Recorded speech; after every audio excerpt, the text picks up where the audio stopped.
ياسين والقرآن الحكيم إنك لمن المرسلين على صراط مستقيم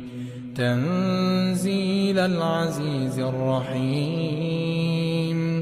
لتنذر قوما ما أنذر آباؤهم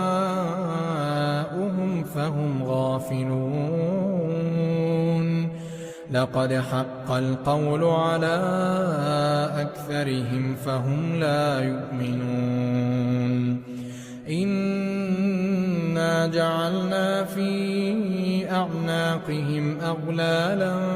فهي إلى الأذقان فهم مقمحون وجعلنا